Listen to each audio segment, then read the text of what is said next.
Hello everyone, this is the Doctor.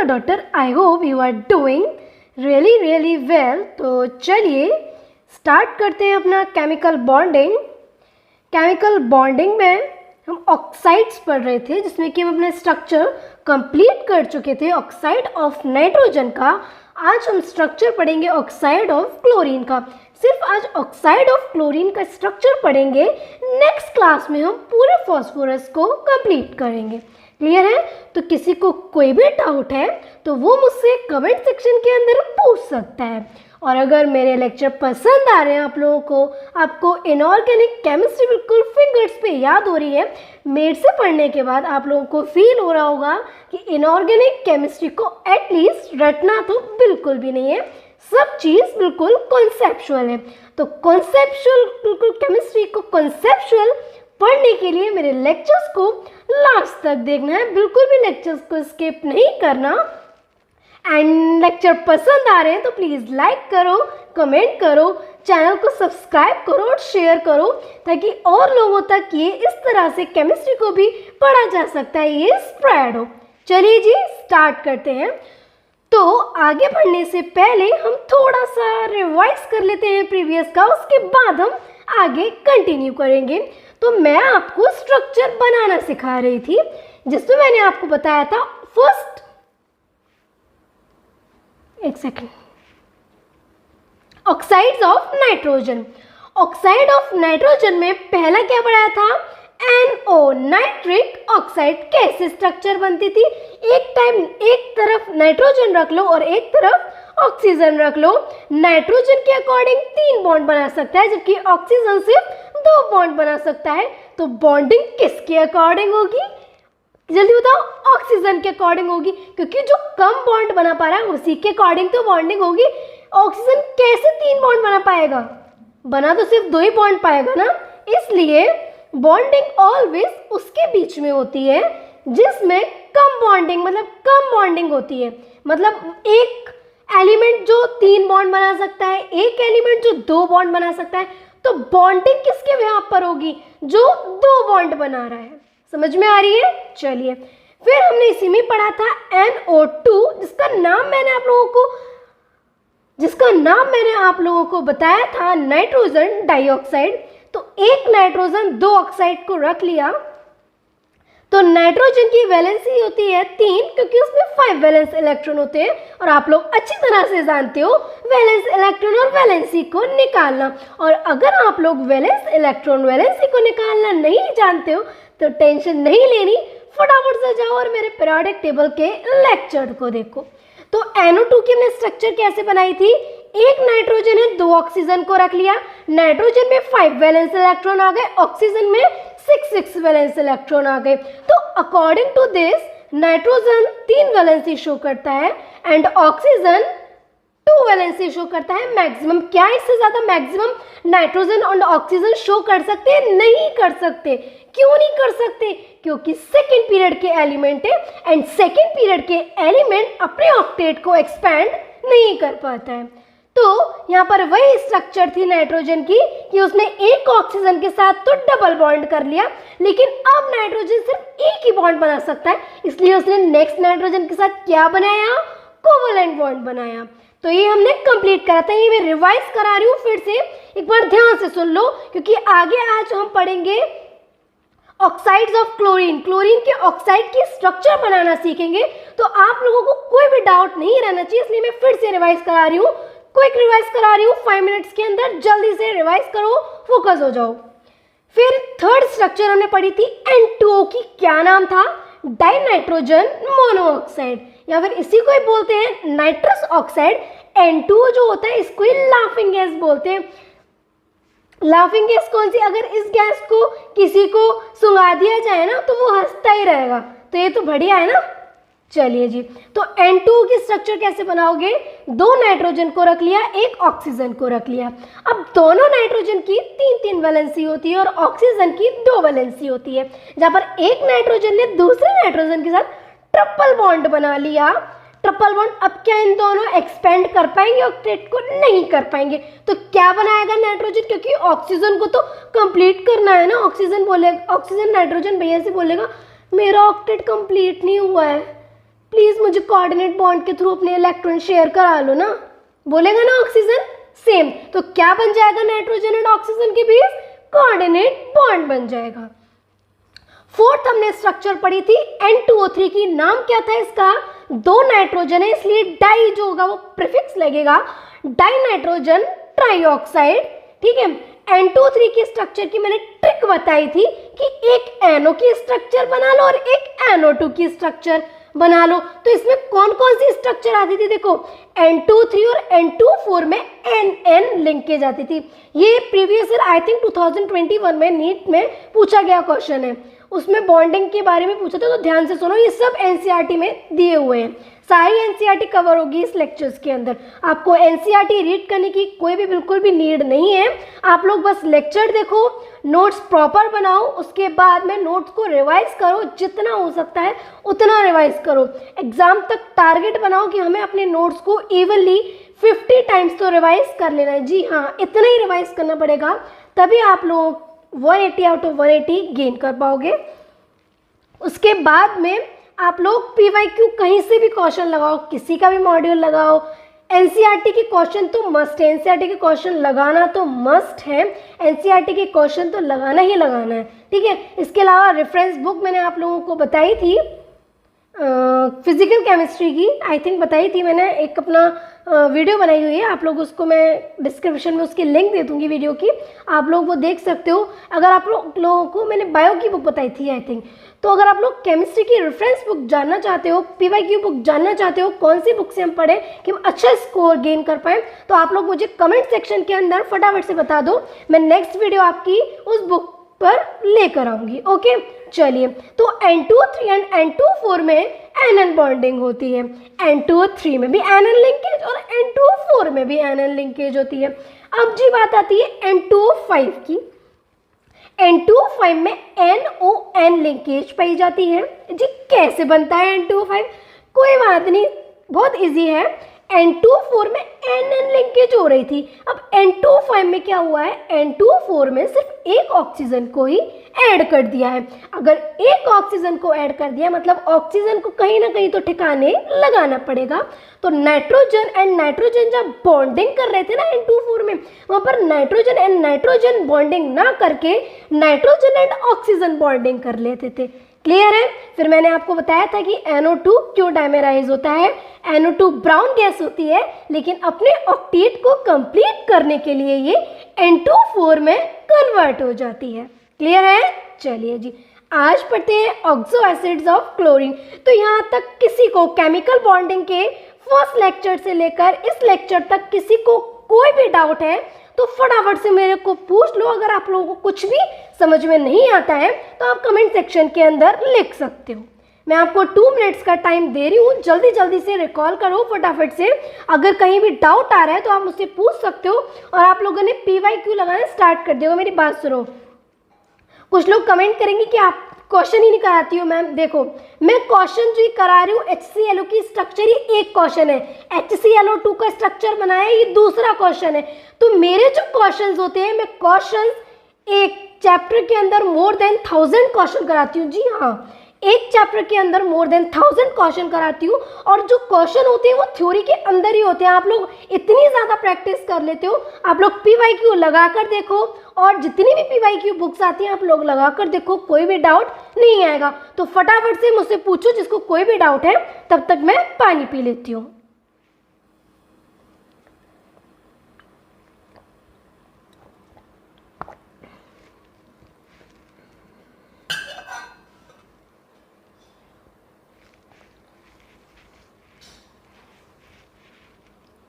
चलिए जी, आगे बढ़े। आज हम पढ़ते हैं ऑक्साइड्स ऑफ क्लोरीन के स्ट्रक्चर। मेरी बात को ध्यान से सुनना।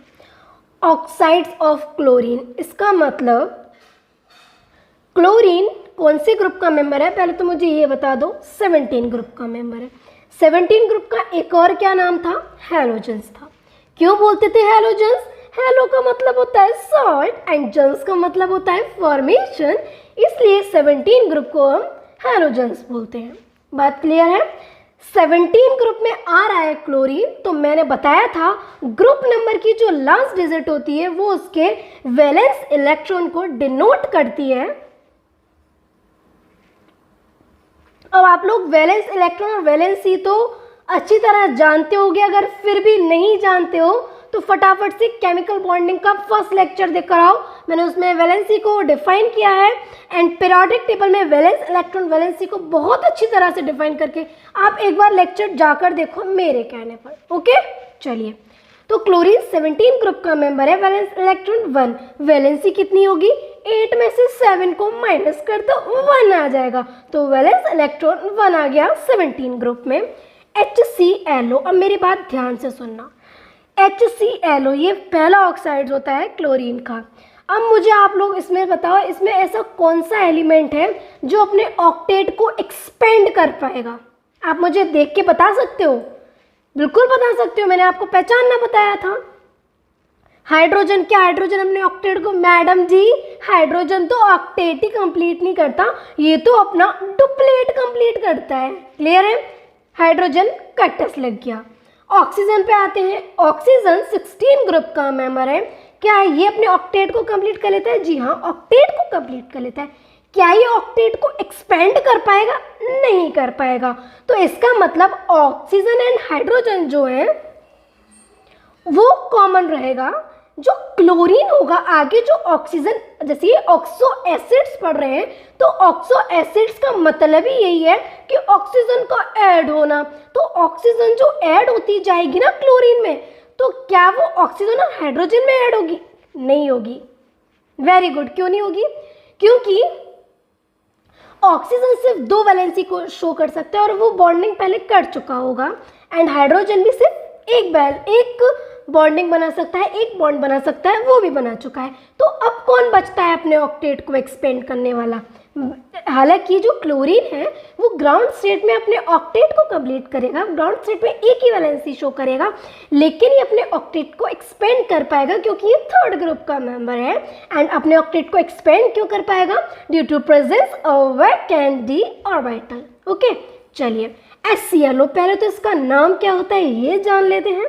HClO को बोलते हैं हाइपोक्लोरस एसिड। क्या बोलते हैं? Hypochlorous acid. अब इसकी स्ट्रक्चर में आप लोगों को, ये इसकी मेन स्ट्रक्चर अब कैसे आई वो बनाना सीखेंगे कि नहीं सीखेंगे? तो इसको हम साइड में समझाते हुए चलेंगे आप लोगों को, कोई बात नहीं, थोड़ा सा स्पेस कम है। तो क्या हुआ, तो क्या करो, एक ऑक्सीजन रख लिया, एक हाइड्रोजन रख लिया, एक क्लोरीन रख लिया। क्लियर है? ऑक्सीजन में 6 वैलेंस इलेक्ट्रॉन होते हैं एंड हाइड्रोजन में 2 वैलेंस इलेक्ट्रॉन होते हैं।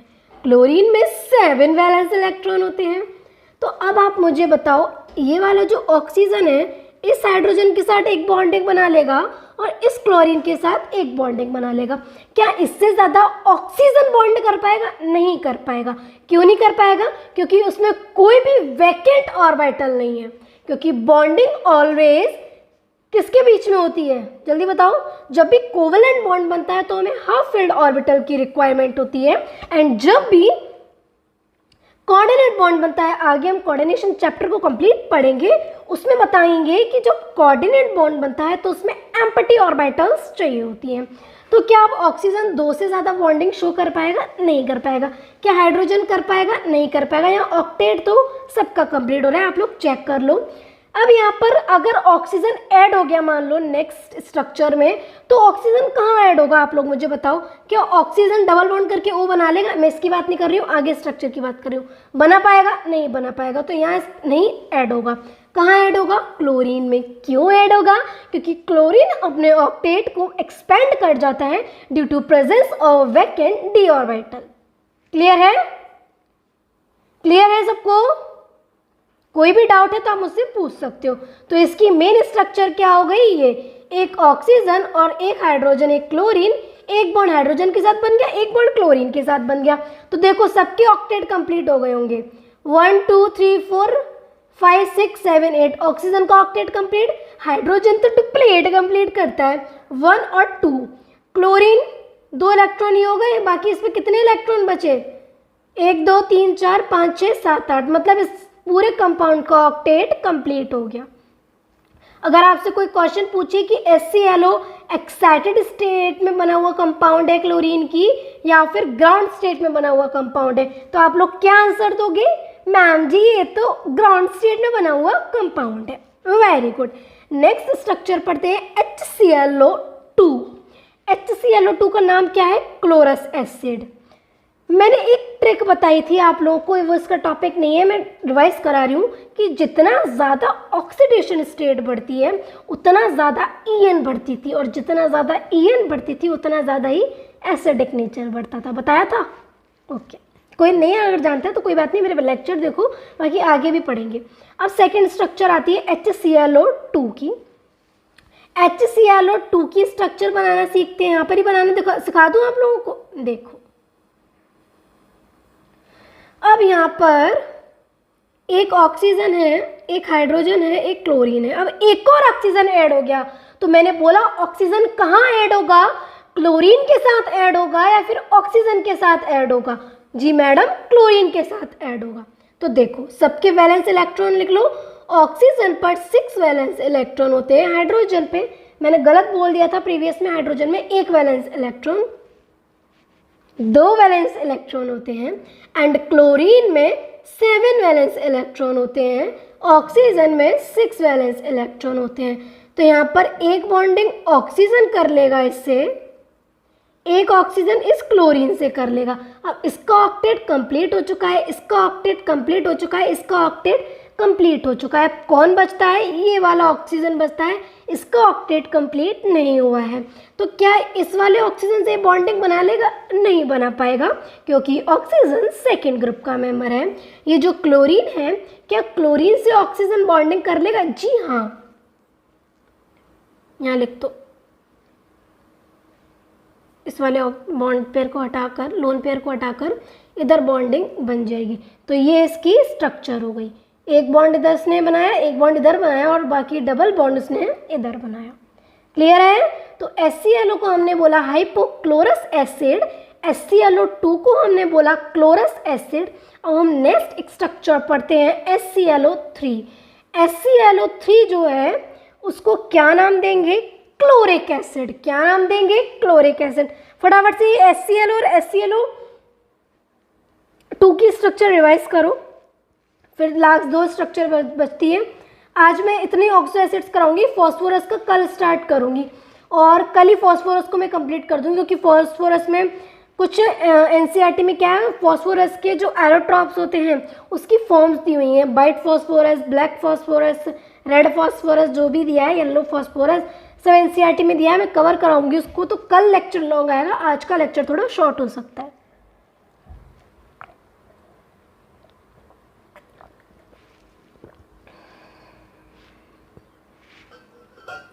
चलिए जी, अब बात करते हैं HClO3 की। जी HClO3 का नाम क्या है?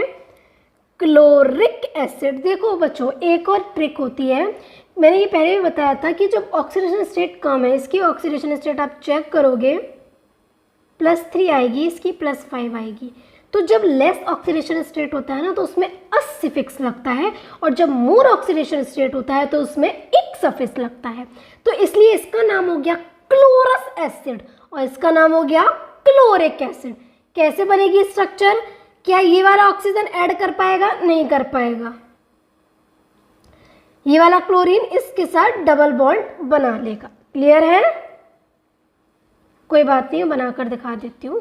देखो यहाँ बता दूँ, ऑक्सीजन, हाइड्रोजन, क्लोरीन, और फिर हमने 2 ऑक्सीजन लिख लिया।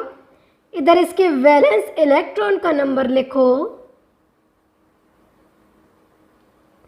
इधर हाइड्रोजन, एक बॉन्ड इधर बन गया, एक बॉन्ड इधर बन गया, एक क्लोरीन ने इसके साथ बॉन्डिंग बना ली और एक इसने इसके साथ। अब आप बोलोगे मैम क्लोरीन का तो ऑक्टेट एक्सपेंड कर रहा है। जी हाँ, जो क्लोरस एसिड और क्लोरिक एसिड है वो क्लोरीन के एक्साइटेड स्टेट में बने हुए कंपाउंड है। ओके, चलिए मैं ये हर एक स्ट्रक्चर आप लोगों को ड्रॉ करके बता रही हूँ। अगर आप कहीं से भी केमिकल बॉन्डिंग को पढ़ोगे, इतनी फाइन वे में केमिकल बॉन्डिंग पहली बात तो कोई भी पढ़ाएगा नहीं, और एक एक स्ट्रक्चर में आप लोगों को ड्रॉ करवा रही हूँ। किसी ने ना NCERT में नहीं दी हुई है, कुछ स्ट्रक्चर दी हुई है नहीं दी है उसके बाद भी एग्जाम के अंदर क्वेश्चन आता है। अभी आप लोग देख लो 2022 में एक 2021 में एक क्वेश्चन आया था, अगर उसके आप स्ट्रक्चर बना पाओगे तो वही उसका आंसर सही करके आए होंगे, और जिनको इनकी स्ट्रक्चर नहीं आती होगी वो एग्जैक्ट 100% गलत करके आए होंगे। तो स्ट्रक्चर को बनाना सीखना बहुत ज़रूरी है, ठीक है। अब लास्ट स्ट्रक्चर है हमारे पास HClO4 की। HClO4 का नाम है परक्लोरिक एसिड। अब क्या करेगा, ये वाला क्लोरीन इस ऑक्सीजन के साथ बॉन्डिंग कर लेगा। तो आप लोगों को स्ट्रक्चर बनाना आ गई ऑक्सो एसिड्स ऑफ क्लोरीन की, अगर नहीं आई है तो मुझे बता दो, मैं फिर से रिवाइज करा दूंगी। आ गई है, चलिए जी।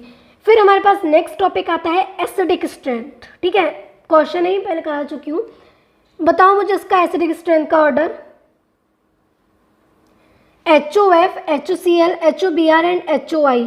जब भी हम इधर जा रहे हैं, लेफ्ट टू राइट जा रहे हैं, तो HO कॉमन है, लेकिन हैलोजेंस का साइज बढ़ रहा है। साइज बढ़ने का, यहाँ पे साइज तो जाता नहीं है, तो क्या कम हो रही है, EN कम हो रही है। एंड आप लोगों को पता है कि EN जो होती है वो इन्वर्सली प्रोपोर्शनल होती है एसिडिक स्ट्रेंथ के, तो एसिडिक स्ट्रेंथ क्या होगी, कम होगी। क्लियर है, चलिए सेकंड पॉइंट आता है, सेकंड क्वेश्चन है HF, HCl, HBr, HI में एसिडिक ऑर्डर का, एसिडिक नेचर का क्या ऑर्डर होगा, आप लोग मुझे बताओ जल्दी से।